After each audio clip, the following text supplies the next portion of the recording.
आज के इस गहन विश्लेषण में बहुत बहुत स्वागत है। आजकल की जो ये भागदौड़ भरी जिंदगी है ना, जहां हर कोई एक अंतहीन दौड़ में शामिल है, ऐसा लगता है जैसे हर इंसान बस थोड़ी सी और एनर्जी की तलाश में है। हाँ बिल्कुल, और शायद थोड़ी सी मानसिक शांति की भी। सही कहा एकदम। मतलब सुबह अलार्म बजने से लेकर रात को थकान से बिस्तर पर गिरने तक ऐसा लगता है कि ये जो ऊर्जा की कमी है, ये आधुनिक जीवन का एक स्थायी हिस्सा बन गई है, जो कि बहुत ही चिंताजनक बात है। बिल्कुल है। और अगर हम बाजार को देखें तो वो तरह तरह की energy drinks, pre workout supplements और इंस्टेंट एनर्जी देने वाले विज्ञापनों से भरा पड़ा है। लेकिन आज की हमारी ये चर्चा किसी कृत्रिम समाधान पर नहीं है। जी नहीं, बिल्कुल नहीं। आज हम सदियों पुराने उस ज्ञान का विश्लेषण कर रहे हैं जो शरीर को अंदर से बदलने का दावा करता है। आज के हमारे स्रोत हैं आयुर्वेदिक जीवन शक्ति के 4 स्तंभ, यानी the 4 pillars of Ayurvedic vitality, जो कि एक बहुत ही शानदार संकलन है। हाँ, और इस ज्ञान को आधुनिक संदर्भ में संकलित करने के पीछे बलजीत सिंह मितवा, जिन्हें साइकोजीनियस भी कहा जाता है, और गुरु चंद्रगिरी महाराज, इनकी प्रमुख भूमिका रही है। तो आज का हमारा जो मुख्य उद्देश्य है वो ये गहराई से समझना है कि आयुर्वेद का ये विशेष फॉर्मूला शरीर, मन और हमारे हार्मोन सिस्टम को एक साथ कैसे संतुलित करता है। देखिए, ये दावा सुनने में बहुत बड़ा लगता है, लेकिन जब हम इसके पीछे के विज्ञान को डिकोड करते हैं तो चीजें बहुत स्पष्ट हो जाती हैं। तो चलिए इसी विज्ञान को डिकोड करने की कोशिश करते हैं। बिल्कुल। आधुनिक जीवन शैली ने मानव शरीर को जिस क्रॉनिक स्ट्रेस या निरंतर तनाव में डाल दिया है, उसका समाधान केवल कैफीन या चीनी से भरे ड्रिंक्स में तो नहीं मिल सकता। हाँ, वो तो बस एक टेम्परेरी फिक्स होता है। सही कहा। तो इस चर्चा को एक वैज्ञानिक और ऐतिहासिक संदर्भ देने के लिए हमें आयुर्वेद के 3 अत्यंत महत्वपूर्ण सिद्धांतों को समझना होगा, जिन पर यह पूरा फॉर्मूला टिका हुआ है। और वो 3 सिद्धांत कौन से हैं? ये 3 सिद्धांत हैं बल्य, वाजीकरण और रसायन। बल्यवाजीकरण और रसायन, ठीक है। बल्य का अर्थ केवल मांसपेशियों की ताकत नहीं है। ये वो आंतरिक शक्ति है जो शरीर को बीमारियों और शारीरिक टूट फूट से बचाती है। मतलब एक तरह से शरीर का जो डिफेंस मैकेनिज्म है या कोर स्ट्रेंथ है। बिल्कुल, कोर स्ट्रेंथ। और दूसरा है वाजीकरण, जिसे अक्सर लोग केवल यौन स्वास्थ्य से जोड़कर देखते हैं, लेकिन इसका वास्तविक अर्थ जीवन शक्ति, ऊर्जा के स्तर और संपूर्ण प्रजनन प्रणाली को एक मजबूत आधार देना है। यानी ये सिर्फ एक पहलू तक सीमित नहीं है, बल्कि पूरी वाइटैलिटी को कवर करता है। एकदम सही। और तीसरा सबसे महत्वपूर्ण सिद्धांत है रसायन। आधुनिक विज्ञान में जिसे हम एंटी एजिंग या सेलुलर रेजुविनेशन यानी कोशिकीय नवीनीकरण कहते हैं, आयुर्वेद में वही रसायन है। तो जो चीज हमारे सेल्स को डैमेज से बचाती, हाँ, ये शरीर की कोशिकाओं को ऑक्सीडेटिव स्ट्रेस से बचाता है और उम्र बढ़ने की प्रक्रिया को धीमा करता है। इन संकलनों के अनुसार आज हम जिन 4 स्तंभों की बात कर रहे हैं, वे इन तीनों सिद्धांतों का एक बहुत ही दुर्लभ और संतुलित संयोजन है। तो इन तीनों सिद्धांतों को समझना वाकई इस चर्चा की नींव तैयार करता है। चलिए अब सीधे उन 4 जड़ी बूटियों पर आते हैं जिन्हें इस फॉर्मूले के 4 स्तंभ कहा गया है। जी बिल्कुल। तो स्रोत के अनुसार ये है अश्वगंधा, शतावरी, सफेद मूसली और कौच बीज। अक्सर लोग इन नामों को एक ही सांस में पढ़ लेते हैं और इन्हें बस एक सामान्य ताकत का चूर्ण मान लेते हैं, जो कि एक बहुत बड़ी गलती है। हाँ, क्योंकि अगर हम इन नोट्स का गहराई से विश्लेषण करें तो हर एक जड़ी बूटी का अपना एक बहुत ही विशिष्ट और स्वतंत्र विज्ञान है। मुझे तो ये एक सुपर हीरो टीम की तरह लगता है। Super hero team? वो कैसे? मतलब जहां हर जड़ी बूटी की अपनी एक विशेष ताकत है और जब वे एक साथ मिलते हैं तो उनका असर कई गुना बढ़ जाता है। आइए इन्हें थोड़ा अलग अलग करके समझते हैं।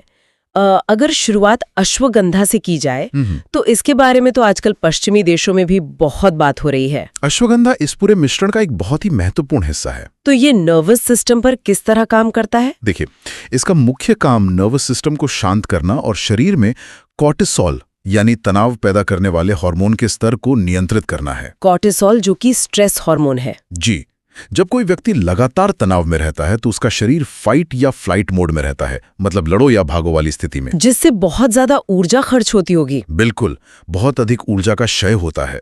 अश्वगंधा इस अत्यधिक सक्रियता को कम करके तंत्रिका तंत्र को एक स्थिरता प्रदान करता है। तो अश्वगंधा ने स्ट्रेस कम कर दिया। इसके बाद क्या आता है? इसके बाद आती है शतावरी।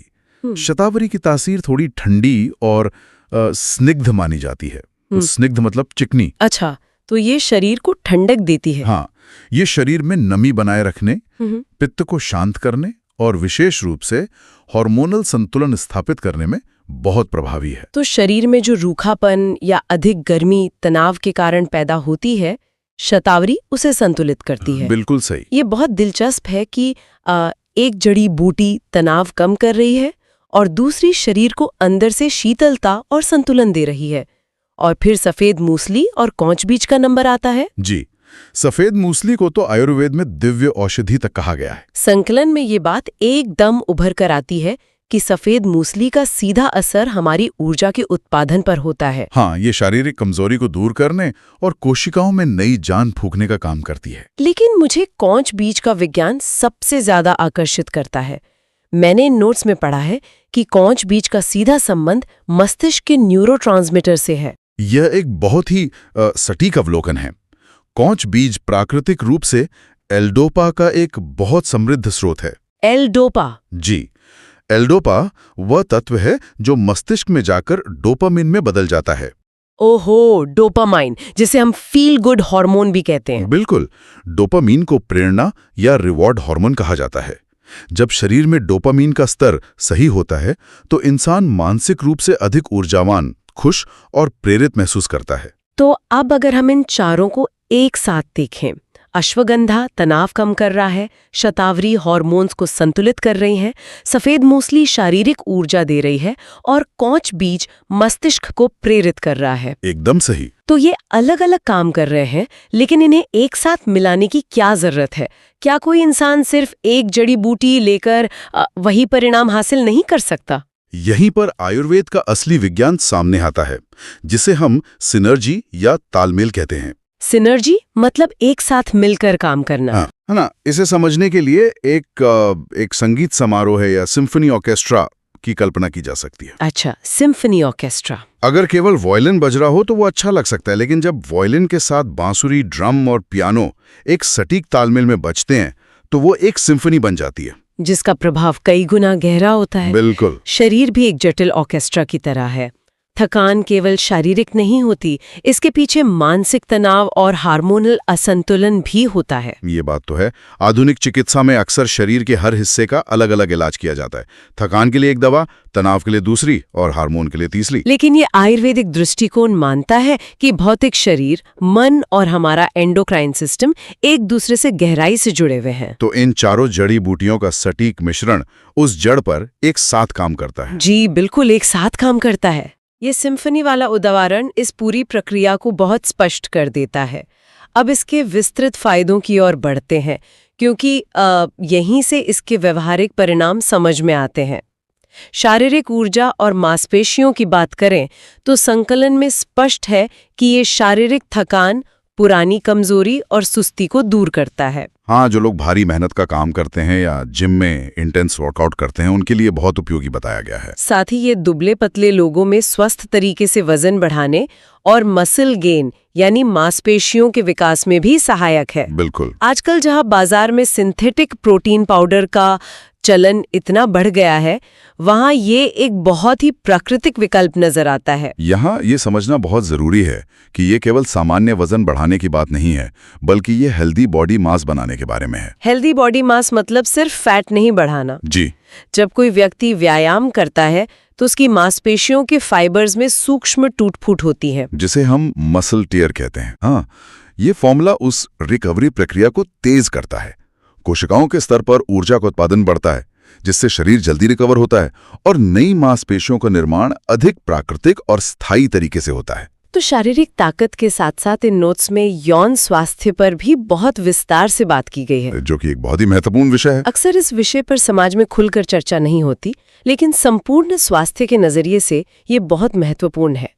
ये बात ध्यान देने योग्य है कि ये फॉर्मूला सिर्फ पुरुषों के लिए ही नहीं बल्कि महिलाओं के लिए भी समान रूप से लाभकारी बताया गया है। बिल्कुल, ये कोई जेंडर स्पेसिफिक चीज नहीं है। पुरुषों में ये स्टैमिना और वीर्य की गुणवत्ता में सुधार करता है, तो वहीं महिलाओं के प्रजनन स्वास्थ्य और हार्मोन संतुलन में भी इसका बड़ा योगदान है। ये एक बहुत ही महत्वपूर्ण बिंदु है जिस पे मैं थोड़ा और प्रकाश डालना चाहूंगा। जी बताइए। यौन कमजोरी अक्सर किसी शारीरिक अंग की विफलता से ज्यादा लंबे समय तक चलने वाले तनाव और एंडोक्राइन सिस्टम के असंतुलन का परिणाम होती है। मतलब स्ट्रेस इसका मुख्य कारण है। हाँ, जब शरीर लगातार कॉर्टिसोल का उत्पादन करता रहता है तो वो प्रजनन हार्मोन्स का उत्पादन कम कर देता है। ऐसा क्यों होता है? क्योंकि उस समय शरीर का प्राथमिक लक्ष्य सर्वाइवल हो जाता है, यानी जीवित रहना, न कि प्रजनन करना। ओहो, ये तो बहुत ही लॉजिकल है। जब शरीर खतरे में है तो वो रिप्रोडक्शन पर फोकस क्यों करेगा? बिल्कुल, और क्योंकि ये फॉर्मूला तनाव को कम करता है और अंतःस्रावी तंत्र को गहराई से पोषण देता है, ये दोनों लिंगों में एक स्वस्थ प्रजनन प्रणाली को वापस स्थापित करने में मदद करता है। तो ये केवल ऊपरी लक्षणों को दबाने का काम नहीं करता बल्कि शरीर के पूरे सिस्टम को रीसेट करता है। एकदम सही, ये सिस्टम को रीसेट करता है। लेकिन एक मिनट, यहाँ मुझे थोड़ा विरोधाभास लगता है और शायद यही इस चर्चा का सबसे बड़ा सवाल भी है। कैसा विरोधाभास? संकलन में इसे मानसिक शांति और एकाग्रता बढ़ाने वाला भी बताया गया है। जी, बताया गया है। अगर कोई चीज शरीर में गर्मी, स्टेमिना और इतनी ऊर्जा भर रही है तो वो रात में गहरी नींद कैसे ला सकती है? ये बहुत अच्छा सवाल है। सामान्य विज्ञान तो यही कहता है कि ऊर्जा इंसान को जगा कर रखती है, जैसे कैफीन पीने के बाद होता है। फिर एक ही फॉर्मूला शारीरिक ऊर्जा भी दे रहा है और मानसिक शांति भी। ये कैसे संभव है? ये विरोधाभास सतह पर जरूर दिखाई देता है, लेकिन वैज्ञानिक दृष्टिकोण से यही इसका सबसे दिलचस्प पहलू है। आधुनिक विज्ञान इस गुण को एडेप्टोजेनिक प्रभाव कहता है। रुकिए, एडेप्टोजेनिक एक भारी वैज्ञानिक शब्द है। क्या इसका सीधा मतलब ये है कि ये शरीर के शॉक एब्जॉर्बर की तरह काम करता है? Shock absorber? हाँ, मतलब जो तनाव और थकान के झटकों को सोख लेता है और शरीर की जरूरत के हिसाब से खुद को ढाल लेता है। बिल्कुल सटीक। शॉक एब्जॉर्बर एक बेहतरीन तुलना है। हाँ। तो ये काम कैसे करता है? एडेप्टोजेंस वे प्राकृतिक पदार्थ होते हैं जो शरीर को शारीरिक, रासायनिक या जैविक तनाव के अनुकूल होने में मदद करते हैं। जैसे जब हम कैफीन पीते हैं तो वो क्या करती है? जब कैफीन पी जाती है तो वो नर्वस सिस्टम को स्टिम्युलेट करती है, जिससे अचानक ऊर्जा का एक स्पाइक आता है और फिर तेजी से क्रैश होती है। हाँ, वो एनर्जी क्रैश बहुत बुरा होता है। लेकिन इन चार स्तंभों की ऊर्जा ग्राउंडेड या स्थिर होती है। ये शरीर को कृत्रिम रूप से उत्तेजित नहीं करती। तो इसका मतलब है कि ये दिन के समय अलग तरह से काम करती है? जी, जब सुबह काम करने का समय होता है तो ये फोकस और स्टैमिना देती है, और जब रात को सोने का समय होता है तो ये नर्वस सिस्टम को शांत करके गहरी नींद लाने में मदद करती है। वाह! और अच्छी नींद और कम तनाव से शरीर की इम्यूनिटी यानी रोग प्रतिरोधक क्षमता भी अपने आप मजबूत होती है, क्योंकि शरीर को खुद को रिपेयर करने का पूरा समय मिल जाता है। बिल्कुल, शरीर की मरम्मत नींद के दौरान ही होती है। ये सच में एक बहुत ही अद्भुत प्रणाली है। इतने सारे लाभों को समझने के बाद स्वाभाविक है कि इस फॉर्मूले के व्यावहारिक पहलू पर बात की जाए। जी, इसे बनाना और स्टोर करना भी उतना ही महत्वपूर्ण है। इसे बनाना कैसे है? संकलन में दी गई रेसिपी बहुत ही सरल प्रतीत होती है, लेकिन उसमें कुछ बहुत ही बारीक निर्देश हैं। वो निर्देश क्या हैं? रेसिपी के अनुसार इन चारों जड़ी बूटियों अश्वगंधा, शतावरी, सफेद मूसली और कौंच बीज के शुद्ध और सूखे पाउडर को बिल्कुल समान मात्रा में लिया जाना चाहिए। मतलब बराबर अनुपात में? हाँ, उदाहरण के लिए 50-50 ग्राम। लेकिन इसमें जो बनाने की विधि है वो काफी दिलचस्प है। कैसे? निर्देश दिया गया है कि इसे मिलाने के लिए केवल लकड़ी या स्टील के चम्मच का उपयोग करना है। प्लास्टिक का जिक्र क्यों नहीं है? इसके पीछे बहुत ही ठोस वैज्ञानिक कारण है। क्या कारण हो सकते हैं? जब जड़ी बूटियों को पीसा जाता है तो उनके एक्टिव कंपाउंड्स बहुत संवेदनशील हो जाते हैं। प्लास्टिक के बर्तनों या चम्मचों में अक्सर माइक्रोस्टैटिक चार्ज होता है। ओहो, माइक्रोस्टैटिक चार्ज। हाँ, या वे कुछ रसायनों को रिलीज कर सकते हैं जो इन प्राकृतिक यौगिकों के साथ अवांछित प्रतिक्रिया कर सकते हैं। तो मतलब प्लास्टिक इन जड़ी बूटियों की शक्ति को कम या खराब कर सकता है? बिल्कुल। लकड़ी एक पूरी तरह से अक्रिय यानी इनर्ट सामग्री है और उच्च गुणवत्ता वाला स्टील भी प्रतिक्रिया नहीं करता। इसके अलावा संगलन में बर्तन का पूरी तरह से सूखा होना भी अनिवार्य बताया गया है। जी, थोड़ी सी भी नमी इन पाउडर्स में फंगस पैदा कर सकती है या उनकी शक्ति को कम कर सकती है। ये एक ऐसा बारीक विवरण है जिसे अक्सर लोग नजरअंदाज कर देते हैं। और स्टोरेज को लेकर भी स्पष्ट निर्देश हैं। जी, इसे स्टोर कैसे करना है? इसे एक एयरटाइट कांच के जार में किसी ठंडी और सूखी जगह पर रखना है। इसकी शेल्फ लाइफ यानी इस्तेमाल करने की अवधि लगभग 6 महीने बताई गई है। सिर्फ 6 महीने? हाँ, और ये बात आज के दौर में बहुत राहत देने वाली है। राहत देने वाली कैसे? हम सुपरमार्केट से ऐसे उत्पाद खरीदने के आदी हो गए हैं जिनकी एक्सपायरी डेट सालों बाद की होती है, क्योंकि उनमें भारी मात्रा में सिंथेटिक प्रिजर्वेटिव्स मिले होते हैं। हाँ, ये तो है। ये 6 महीने की अवधि इस बात का प्रमाण है कि यह मिश्रण पूरी तरह से प्राकृतिक और जीवंत है। ये प्राकृतिक होने का प्रमाण तो है ही, लेकिन साथ ही एक बड़ी जिम्मेदारी भी लेकर आता है। जिम्मेदारी?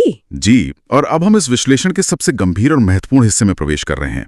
इसका सेवन कैसे करना है और इसकी चेतावनियां क्या हैं। हाँ, ये बहुत जरूरी हिस्सा है। संकलन में सेवन की जो मात्रा बताई गई है वो बहुत ही कम है, केवल आधा से 1 चम्मच दिन में 1 बार। जी, और इसे लेने का सही समय रात को सोने से पहले बताया गया है, 1 ग्लास गुनगुने दूध के साथ। और जिन लोगों को दूध से एलर्जी है या जो लैक्टोज इंटॉलरेंस की समस्या से जूझ रहे हैं, उनका क्या? उनके लिए भी एक विकल्प मौजूद है संकलन में। वे इसे गुनगुने पानी और थोड़ी सी मिश्री के साथ ले सकते हैं। आयुर्वेद की ये खासियत है कि ये पाचन तंत्र की सीमाओं का सम्मान करता है। बिल्कुल, लेकिन यहाँ एक सवाल और उठता है। क्या सवाल? अक्सर लोगों को लगता है कि भाई ये तो सिर्फ जड़ी बूटी है, इसका कोई नुकसान थोड़ी होगा। हाँ, ये सोच बहुत आम है। तो क्या प्राकृतिक होने का मतलब ये है कि ये हर किसी के लिए हर समय पूरी तरह सुरक्षित है? ये एक बहुत ही खतरनाक गलतफहमी है जो समाज में गहराई तक फैल चुकी है। प्राकृतिक होने का मतलब ये कतई नहीं है कि वो नुकसान नहीं पहुंचा सकता। तो इसके क्या नुकसान हो सकते हैं? यहीं पर मैं बलजीत सिंह और गुरु चंद्रगिरी के संकलन में दी गई सबसे सख्त चेतावनी का विश्लेषण करना चाहूंगा। स्पष्ट शब्दों में लिखा गया है, इनकी तासीर गर्म होती है। तासीर गर्म होती है? आयुर्वेद में तासीर का अर्थ है किसी औषधि का शरीर के मेटाबॉलिज्म और तापमान पर पड़ने वाला प्रभाव। तो गर्म तासीर का मतलब है कि ये शरीर में हीट या अग्नि तत्व को बढ़ाता है। एकदम सही। इसका सीधा मतलब ये हुआ कि हर कोई इसका सेवन नहीं कर सकता। संकलन में उन लोगों की एक सूची भी दी गई है जिन्हें इससे दूर रहना चाहिए। जी, सबसे पहले किन लोगों को मना किया गया है?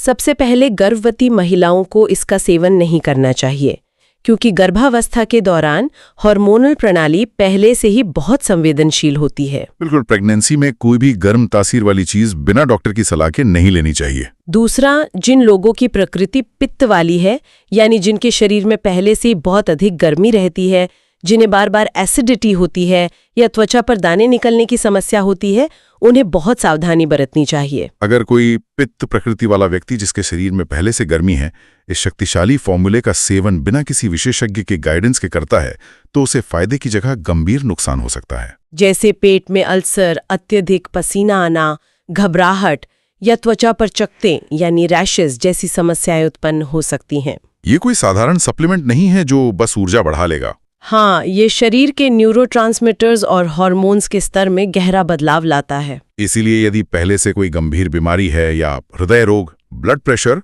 आदि की कोई दवा चल रही है तो आयुर्वेद विशेषज्ञ या डॉक्टर से सलाह लेना एक विकल्प नहीं बल्कि एक सख्त आवश्यकता है। यह बहुत ही स्पष्ट और जरूरी चेतावनी है। जी, शायद इसीलिए इस पूरे संकलन का सबसे महत्वपूर्ण टेकअवे बहुत ही कड़े शब्दों में दिया गया है। यह मिश्रण एक औषधि है, न कि कोई सामान्य सप्लीमेंट। ये एक पंक्ति इस पूरे विश्लेषण का सार है। इसे जिम के किसी प्री वर्कआउट या प्रोटीन शेक की तरह अंधाधुंध नहीं लिया जा सकता। एक औषधि के रूप में इसका सम्मान किया जाना चाहिए। बिल्कुल, सही समय, सही मात्रा और सही मार्गदर्शन के बिना इसका असली लाभ प्राप्त नहीं किया जा सकता।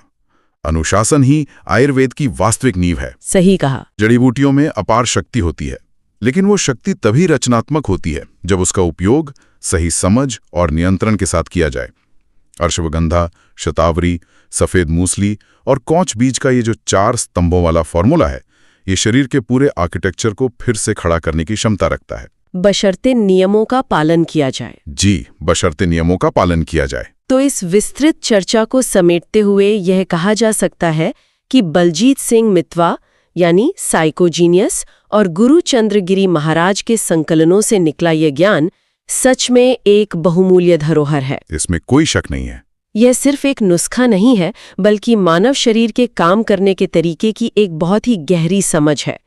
यह शरीर की ऊर्जा, मानसिक शांति और हार्मोनल संतुलन को एक ही धागे में पिरोता है। आधुनिक जीवन की थकान और तनाव से निपटने के लिए यह एक बेहद मजबूत प्राकृतिक विकल्प प्रस्तुत करता है। बिल्कुल। और इस पूरी चर्चा ने एक बहुत ही विशाल दृष्टिकोण प्रस्तुत किया है। शरीर को बाहरी रूप से उत्तेजित करने की बजाय उसे आंतरिक रूप से पोषित करना ही दीर्घायु और वास्तविक स्वास्थ्य का रहस्य है। एकदम सही बात है। जड़ी बूटियों का मुलम्बा।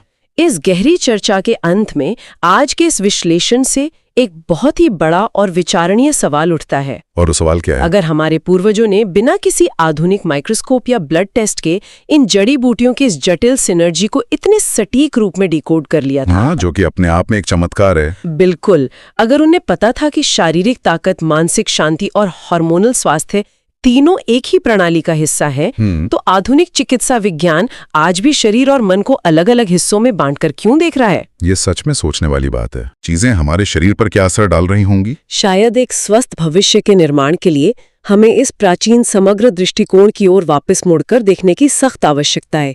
ये एक ऐसा विचार है जिस पर हम सभी को गंभीरता से मंथन करना चाहिए। बिल्कुल, ये एक बहुत ही गहरा सवाल है जिसे हर व्यक्ति को खुद से पूछना चाहिए। आज के इस गहन विश्लेषण को हम यहीं विराम देते हैं।